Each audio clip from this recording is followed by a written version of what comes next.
Finally আজকে আমরা ঘুরতে বের হয়ে গেলাম। প্রথমেই আমরা কুয়াকাটায় আপনার বিচের পাশে বৌদ্ধ মন্দিরে ঘুরতে চলে আসছি।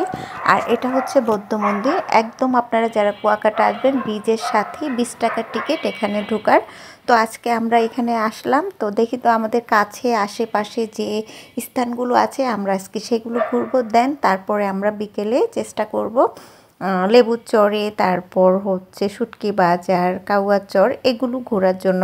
তো এই হচ্ছে আপনাদের কুটুমিয়া রিহান তো সেই ডাক্তারি একটা হাউস নিয়ে বসে রয়েছে। এই হচ্ছে বৌদ্ধ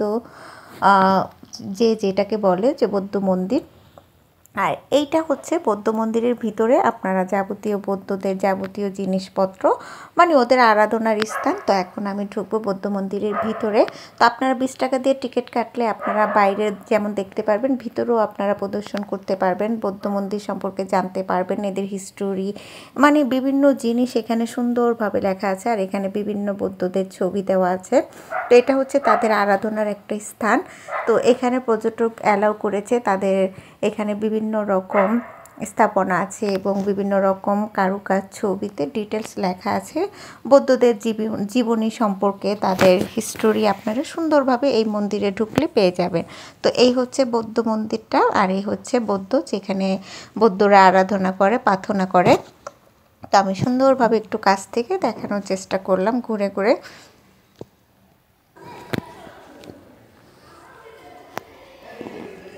তো আপনারা যারা কুয়াকাটা আসবেন আপনারা চেষ্টা করবেন আগে যে কাছাকাছি স্থানগুলো আছে এগুলো দেখার জন্য। আর বৌদ্ধ মন্দিরের জন্য আপনারা 20 টাকা দিয়ে টিকিট কেটে তারপর সুন্দরভাবে ঢুকতে পারবেন। তো বাইরে এইভাবে অনেক সুন্দর সুন্দর স্ট্যাচু আছে যেখানে আপনারা ছবি তুলতে পারবেন। তো এখানে মোটামুটি সব কিছুতেই আপনারা ধরতে পারবেন এবং ছবি তুলতে পারবেন, কোনো কিছুতে বারণ নাই। তো এখানে রিহান এসে খুব আনন্দে সিঁড়িগুলি টুকটুক টুকটুক করে উঠতেছে, মানে ও খুব মজা পাইছে এই জায়গাটায় এসে।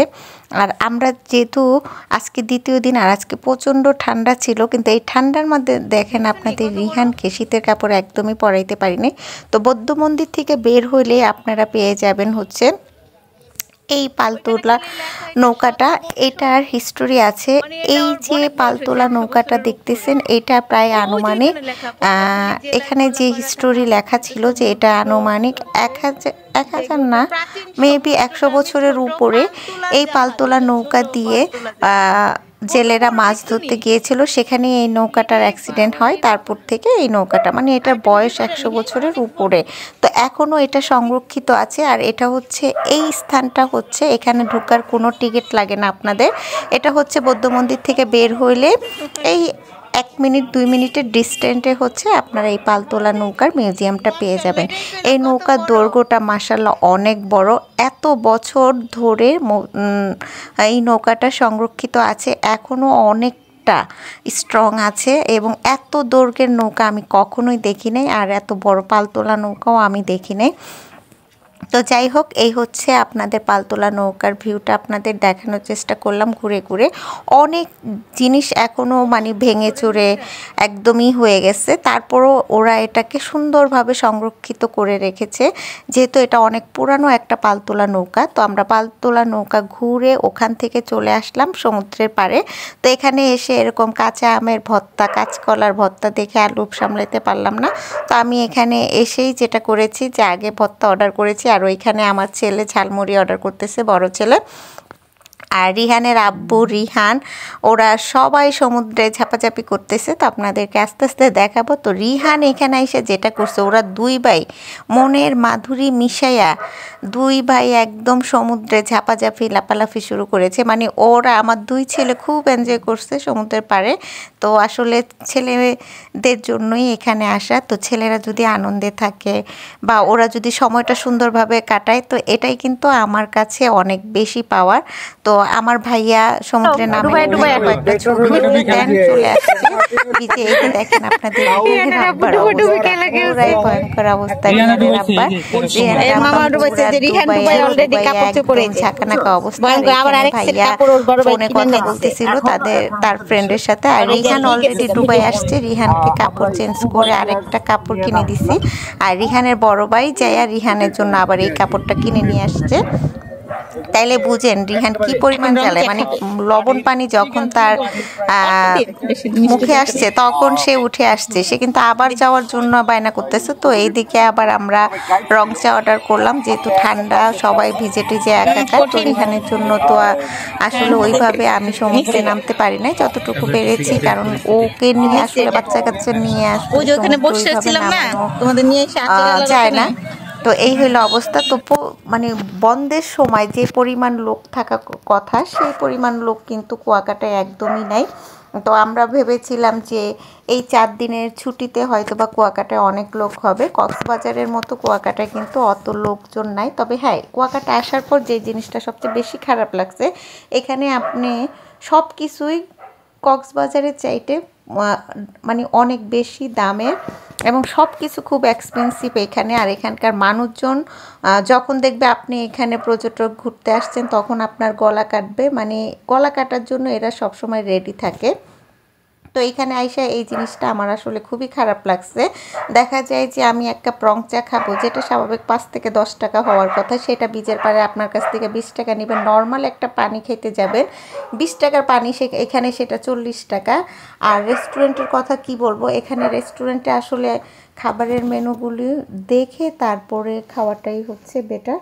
তো এইখানে তো দুই ভাই টুকটুক টুকটুক টুকটুক করে হাঁটতেছে, মানে রিহানের কাপড় চেঞ্জ করার পরে সে পানি দেখে সে আবার ঝাঁপাইতে চলে আসছে। দেখেন রিহানের অবস্থা, মানে পানি দেখার পরে তার মধ্যে বিন্দুমাত্র ভয় নাই, সে খুশিতে একদম চলে আসছে পানিতে ঝাপাঝাপি করবে। তো এই হলো রিহানের অবস্থা। রিহান তো অনেক খুশি হয়েছে, মানে আমার 2 ছেলেই খুশি হয়েছে। আর এখানে রিহানের আব্বু আবার ফটোগ্রাফের সাথে কথা বলতেছিল যে আমাদের ফ্যামিলি কিছু পিক তুলে দেওয়ার জন্য। তো এই লোকটাই মূলত আমাদের ফ্যামিলি পিক তুলে দিবে। তো সমুদ্রের এখানে আমরা যে বুকিং দিয়ে আসছিলাম তখন মানে হোটেল পাই নাই, মনে হয়েছিল যে একজ্যাক মানুষ হবে। তো এই যে দেখেন একজ্যাক মানুষ, মানে আসলে এখানে বন্ধের সময়ও মানুষের আনাগোনা খুবই কম ছিল। আর যারা একবার আসবে সেকেন্ড টাইম আমার মনে হয় না আর কট খাওয়ার জন্য আসবে। তো সমুদ্রের পাড়ের এখান থেকে আমরা বাসায় গেলাম, তারপরে রেডি টেডি হয়ে আমরা বিকেলে মাছ খাওয়ার জন্য কুয়াকাটা থেকে একটু ডিস্টেন্স দূরে এখানে চলে আসছি। তো এখানে আবার মেলা হচ্ছিল, তো মেলার এখানে মিউজিক শুনে আমাদের রিহান সেই ডান্স করতেছিল, আর পাশে একটা অ্যাডনর্মাল বেবি ছিল, বেবিটাও ডান্স করতেছিল। এই যে এই মানে ও হচ্ছে সবাইকে ডান্স দেখায়, বিনিময়ে খুশি হয়ে ওকে কিছু দিলেই ও খুশি। তো আমার ভাইয়া আবার খুশি হয়ে ওকে আবার টাকা দিচ্ছে, এতে ও অনেক খুশি। তো খুশি ছুটে ও বারবার খালি ভাইয়াকে ডান্স দেখাইতেছিল। এই যে দেখেন ভাইয়া যখন ওকে টাকা দিছিল খুশির চুটে আরও ডান্স করতেছিল। এইখানে আমাদের রিহান যে বিনা টাকায় ডান্স করতেছিল, তার মামার এইদিকে কোনো খেয়াল নাই যে তার ভাগিনাকে গিফট দিতে হবে। আর যাই হোক, এটা দুষ্টামি করলাম। মামা এমনি রিহানকে অনেক ভালোবাসে, অনেক গিফট দেয়, অনেক দোয়া করে। তো এই হলো আমাদের রিহানের অবস্থা। রিহান যেখানে মিউজিক দেখে সেখানে ডান্স করে। তো এখানে যে মিউজিক হইতেছিল তখন রিহানের ডান্স আর কারো থামানোর ওয়ে নেই। এইদিকে তো অ্যাডনর্মাল বেবিটা ডান্স করতেছিল, আর এখানে আমাদের রিহান বেবি ডান্স করতেছিল। তো 2 বেবির ডান্স। আর সন্ধ্যার পরে এই জায়গাটা মোটামুটি অনেক সুন্দর, ভালো লাগলো। এখানে আপনারা মটকা চা থেকে শুরু করে বিভিন্ন রকম ফাস্টফুড আইটেম পেয়ে যাবেন, এবং সামুদ্রিক মাছ খেতে হলে আপনাদের সমুদ্রের পাড় থেকে এই জায়গাটায় আসতে হবে। এটা হচ্ছে সমুদ্রের পাড় থেকে আপনার প্রায় 20 মিনিটের দূরত্ব। ওখানে যে ভ্যানগুলো থাকে ওই ভ্যানগুলোতে করে এখানে আসবেন। আর এখানে আপনার সমুদ্র থেকে এই মাছ খাওয়ার এই জায়গাটার নাম আসলে আমি জানি না। এইখানে আপনাদের হচ্ছে পার পার্সন 20 টাকা করে নেয় ওরা। তারপর ওরা এখানে নিয়ে আসলো। তো এখানে আসার পর আমাদের একটা ব্যাড এক্সপিরিয়েন্স হয়েছে। এখানের মাছওয়ালারা এত রকম কটবাজ আর এত এক্সপেন্সিভ, আর সবচেয়ে বড় কথা এদের বিহেভিয়ারও অনেক খারাপ ছিল। তো আমরা এখানে আসলে মানুষের কাছে জিজ্ঞেস করেছিলাম যে এখানে সামুদ্রিক মাছ কোথায় পাওয়া যায় ভালো প্রায় এবং বারবিকিউ খাওয়া যাবে। তো আমরা ওনাদের লোকেশন অনুযায়ী আমরা এখানে এসেছিলাম, যেহেতু সমুদ্রের পাড়ে আসছি, বাচ্চা কাচ্চা নিয়ে বাচ্চাদের একটু মাছ খাওয়াবো, এই কারণেই কিন্তু মূলত এই জায়গাটায় আসা। কিন্তু আসার পরে এই রকম খারাপ একটা সিচুয়েশন আমাদের সাথে হবে আসলে এটা আমরা ভাবতে পারিনি। আর এইটা যেহেতু রাতের বেলা অন্ধকার ছিল, ওইভাবে আমি কিন্তু ভিউগুলি নিতে পারি নাই। তো আমরা মাছ অর্ডার করে এসে এখানে আবার একটু ওয়েট করতেছিলাম। তো প্রচণ্ড অন্ধকার ছিল, আমরা সবাই ওয়েট করতেছিলাম। আর আজকের দিনে কিন্তু প্রচুর বাতাস ছিল কুয়াকাটায়। প্রচণ্ড অন্ধকারে কিন্তু আমরা সবাই ওয়েট করতেছিলাম। এখানে সিস্টেম হচ্ছে যে আপনি মাছ অর্ডার করবেন, তারপরে 10-15 মিনিট ওরা ডাকবে না, আবার ওরা বসার স্পেসও আপনাকে দিবে না, আপনি 10-15 মিনিট পরে যাইয়া মাছটাকে নিয়ে আসবেন। তো আমরা ওদেরকে ট্রাস্ট করে আমরা এখানে মাছ অর্ডার করে দিয়ে ওয়েট করতেছিলাম। এখানে দেখেন রিহান তো সেই রাজা বাহাদুর, মামা রিহানের পা টিপে দিতেছে আর সে মনে সুখে মোবাইল দেখতেছে। মানে রিহানের পুরাই চান কপাল, এমন একটা মামা পাইছে যে মামার কলিজা। সে বড় ভাইও তার সেবা করে, মামাও তার সেবা করে, মানে সব মিলে সে আছে পুরাই রাজার হালে। মানে তার হাব ভাব, তার অ্যাটিটিউড, তার এভরিথিং একদম পুরাই তার মামার কপি।